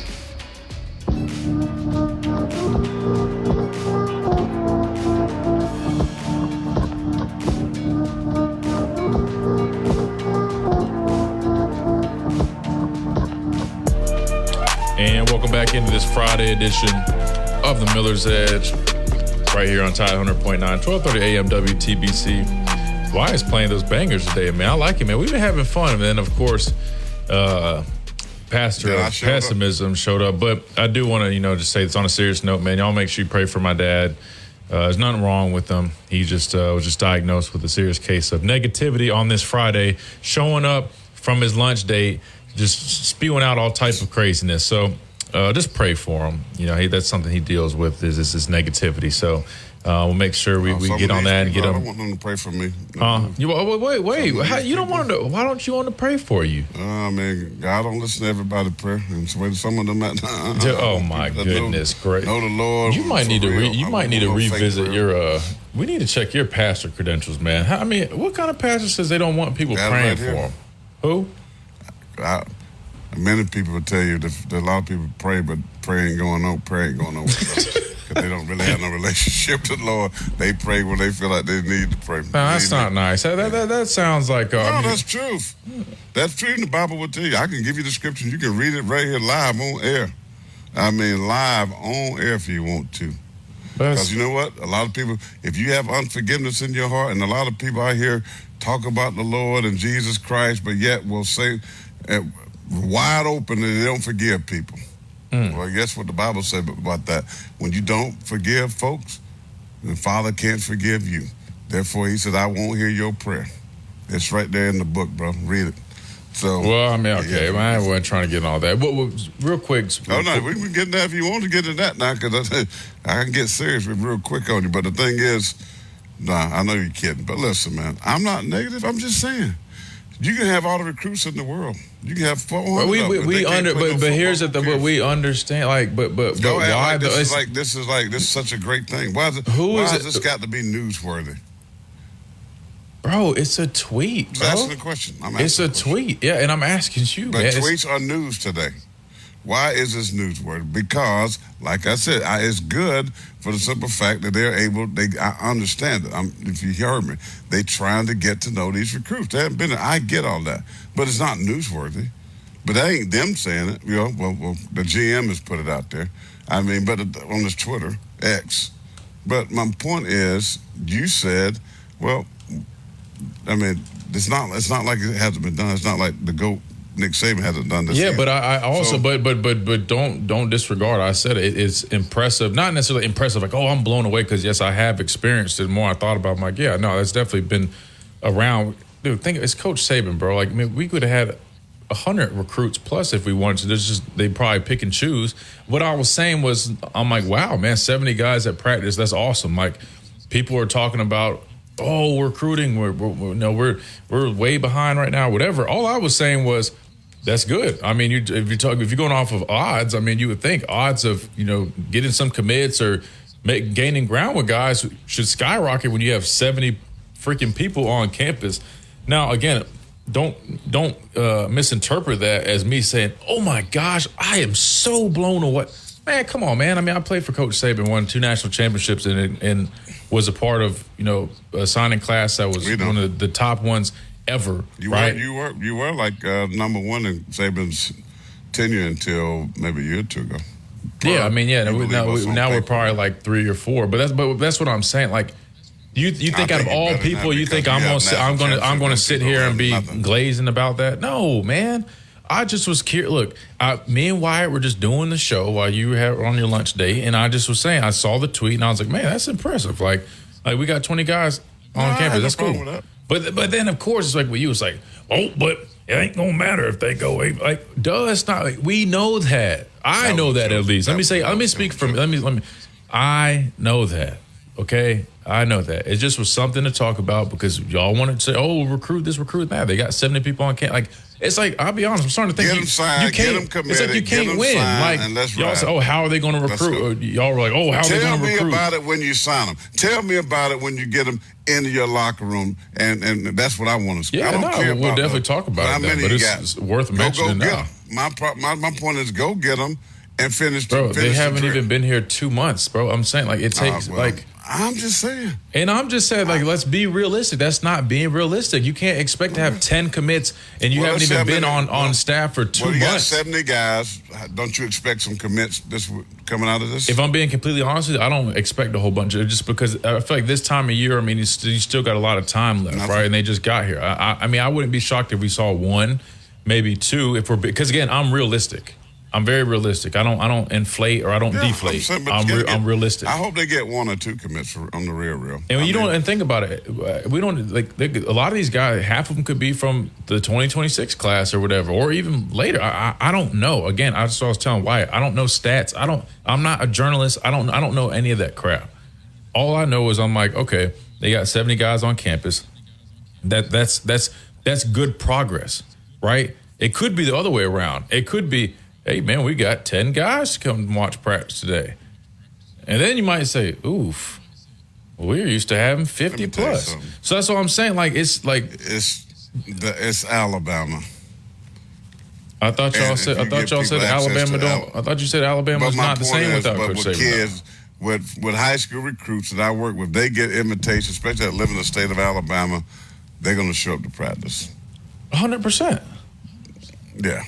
But the bottom line is, it's not you making a mountain out of this molehill. All I'm telling you is that's great. And I sat there and went through the whole process of why this is great. Caleb the board trying to build, and I said that is a good thing. So y'all miss all of the stuff that I said. Because it's like you say a little positive thing, and then it's a good thing. You get people there. You're trying to build relationships. You're trying to get people on your campus. You try to show them what you do. You're trying to show them why this is amazing. You're trying to get them to experience your coaching staff and your coaching style, right? But at the end of the day, you build relationships. You got to keep working. Just like Ole Miss, just like Auburn, just like Arkansas, just like everybody else. Who said it's done? Like, that's what I'm genuinely asking. That's all I'm saying. It's not no special deal. It's just everybody's doing this. This part of recruiting, bro. And I'm gonna ask you a genuine question. And I'm not saying this to say, oh, this is how impressive it is. I'm genuinely asking because again, I don't know these things. Does South Carolina have 70 guys showing up at practice? Does Kentucky? Yeah. No. I'm asking. I'm not trying to be funny. I'm really asking. But they don't need to sit here and say we got 70 guys. But there a ton of Do you see those facilities over there? You seen what they got over there? I took you over there. You and Jamie Mosley. You seen? Yeah, they got a lot over there. So that's what I'm saying. Of course, but nobody's sitting here and counting and saying, this is how many kids we got. Bro, that's part of their recruiting thing, man. Like, I don't think they're just doing it to say, hey, look at us. We got 70 guys. That's what I think it's about perspective. It's a drawn out, not even worth talking about. I'm just saying, all I said, I understand why. I gave my reason. And I'm telling you why they doing this. And it's smart. But it don't make them, this is something new and different. This goes on. That's all I'm saying. 205-342-9904 is the number, and I thought you said you had phone calls. Yeah, you're going to sit here and argue with me about this because I hate to say it, but I mean no, because I mean I'm like you just I think it's just you just try to I don't know, man. I get it. I guess I can't articulate it the way I want to. I get it though. You see when like the excitement under the post, and you're just like, why are they excited? I mean they've been doing that. It's not. I get your thought process. But it's also like, I mean, there's a lot of things I would love to say about it. So like, there's no need. So it's just, I don't know, it's just different. But yeah, no. By the way, someone was asking about the basketball team yesterday and about COVID years. Alabama, Martin, they mentioned Mark Sears. Mark Sears does have a COVID year per. I just read on X, and I forget to get the credit to whoever wrote it, but they are 4 or 5 Pringle, Sears, the new transfer, and I think there's another guy, Reitzel, all have COVID years, and they said that Nate Oates has said he's going to wait to talk to them about that extra year if they want it, which I would think they should come back, maybe except Sears, because he has a chance to play in the NBA next year. Other than that, they definitely should come back. So I forget who it was who called and was talking about that, but they got 4 or 5 guys that has a chance to play it next year underneath their COVID year. Oates said the only one who's straight up out of eligibility is Estrada. Okay, well, Estrada is out. He's right? a solid He's a player, grad transfer. I think honestly, I think Estrada's a really nice player, but no, he is I good. think Sears is not. Sears won't come back. Sears is ready for the NBA, in my opinion. But rest of them, I think, needs to come back. And if you get those guys back, Reitzel and Pringle and they got some good signees too. I think the kid from North Dakota, but Grant Nelson. Craig Nelson. Grant Nelson. But okay, Grant Nelson. Sorry. He could come back. I mean, and you know they're gonna recruit some dudes, right? They're gonna recruit a couple 5-star. They think they ever got 1 or 2 in the fold. So if they come back, man, Alabama basketball could be dangerous next year. Wow. So you know what happens though with that COVID year? You better have some NIL money.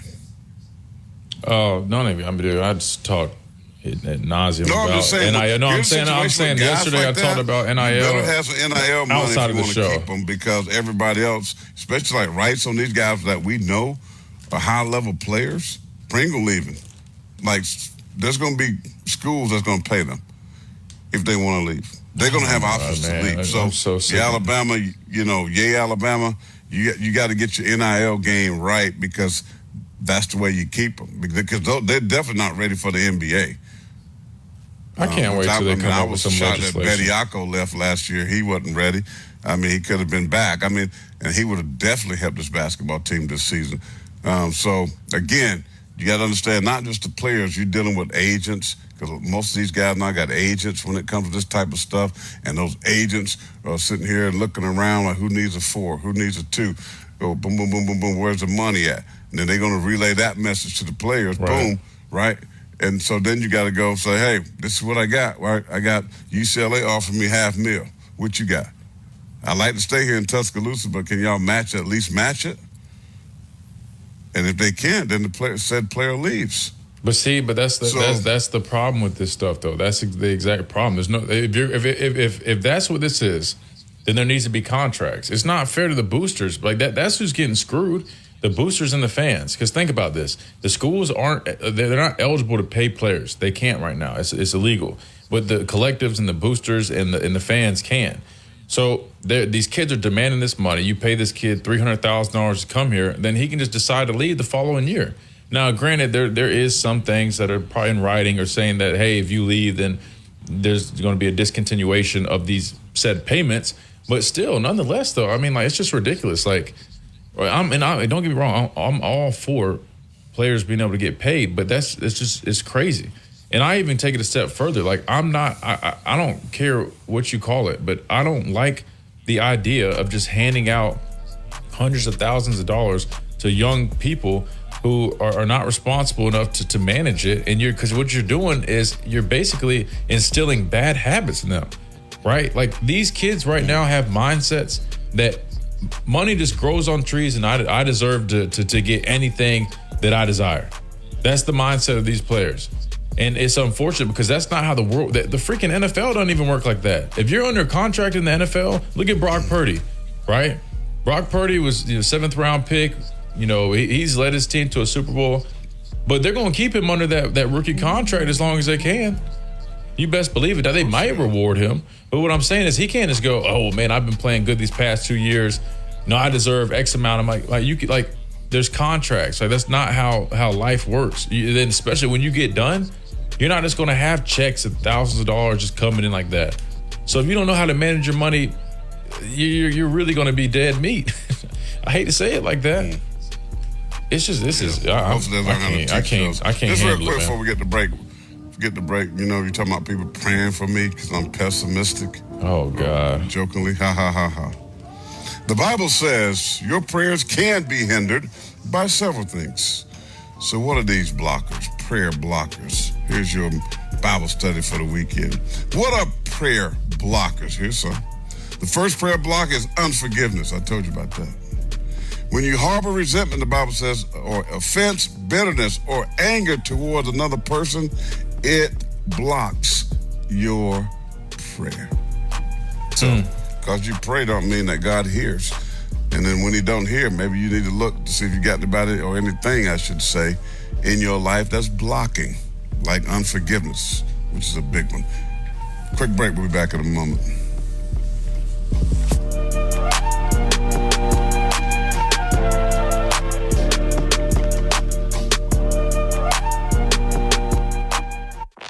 Coming up on The Game with Ryan Fowler. Coming up on the Friday edition of The Game, Alabama's back out of the practice field. We're going to cover that. We'll provide some inside information to you. We'll also feature the head football coach for the Miami Hurricanes, Mario Cristobal, who spent time in Tuscaloosa. He'll help us honor Nick Saban. We'll talk to Rod Neal or TiderInsider.com. We'll talk to Brent Beard. We'll cover the University of Alabama, all on a free-for-all Friday, sponsored by Brian Harden Construction, right here on Tide 100.9, 1230 WTBC, your home of Alabama Crimson Tide Sports. The longest running sports program in Tuscaloosa. The Game with Ryan Fowler. Weekdays from 2 to 6 p.m. on Tide 100.9 and streaming on the Tide 100.9 app. My caretaker was very rough with me.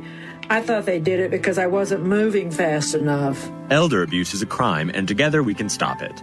If you or someone you know has been abused, neglected, or exploited, call the Adult Abuse Hotline at 1-800-458-7214. That's 1-800-458-7214. Sponsored by the Alabama Department of Human Resources, the Department of Justice, ADECA grant number 18VA-VS050, the ABA, and this station. 365, 24/7. You'll find road and utility crews, tow truck, law enforcement, and first responders working along Alabama's roadways. We're making improvements and helping our communities stay connected. We're working hard to make sure you're safe on the road. Now we need your help to make sure we're safe too. Alabama's move over law requires you to move over a lane when you see flashing lights on the roadside. And if you can't safely move over, please slow down. Visit drivesafealabama.org, brought to you by the Alabama Department of Transportation, Alabama Broadcasters Association, and this station. Tide 100.9 Tuscaloosa weather. Cloudy with rain and thunderstorms likely this afternoon and tonight. The rain can be heavy at times. The high today 71, tonight's low 60. Tomorrow, rain ending early in the day. The clouds will linger through the afternoon. The high tomorrow at 70. I'm James Spann on the ABC 3340 Weather Center on Tide 100.9. It's 57 degrees in Tuscaloosa. This is Miller's Edge on Tide 100.9.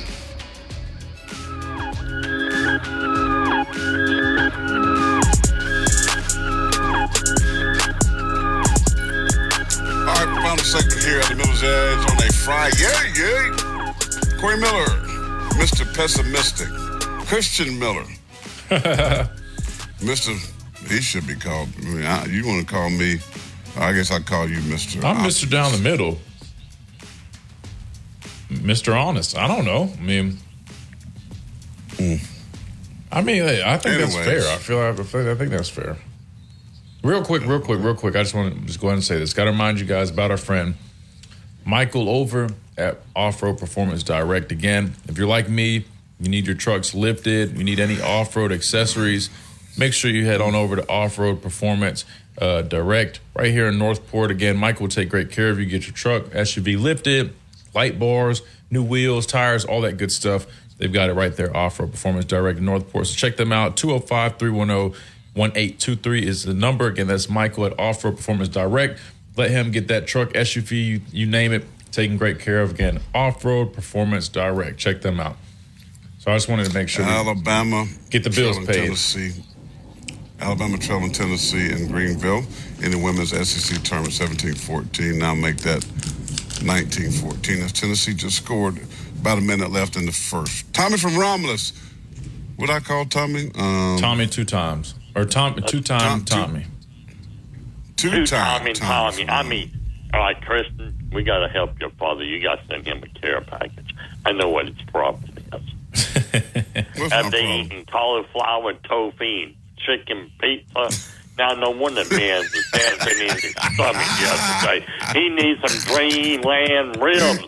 Kristen, send him a care package. I've already solved the problem for the rest of the show. Send the man a care package. Save that man. Just don't send him a prayer, though, because he clearly doesn't want those right now. No. I said, but if you don't have all that stuff, I said, you good. Like, we all have had unforgiveness and, some certain unrighteous things. You gotta get your heart right, and then you go to the Father. That's all he's saying, the Lord. Right, Tommy? That's right. And still send him them ribs, them Dreamland. He'll kind of come back down. No. Them ribs, you know what? That's red meat. And you eating all that red meat, Tommy's not good for you. I know, but I'm a lot happier than you are, sound like right now. I mean, good grief. I mean, but I'll be happy in a minute because I'm gonna get me some Starbucks, my second cup of Starbucks. And man, that's probably not the best we watched either, the Carolina though, basketball game, and I was going off on our Carolina girls looked so bad today against Texas A&M. And my booster friend, is like, man, you're happy today.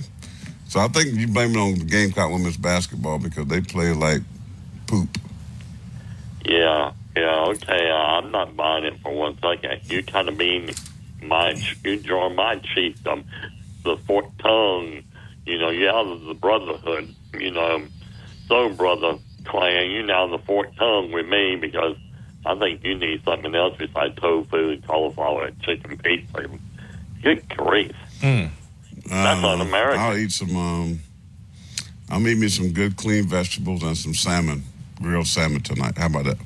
Okay, that sounds better. I mean, fish is always good, but call me tonight, then I'll give you my number and check on me. Yeah, you be smacking your lips. I know the sound. Yeah.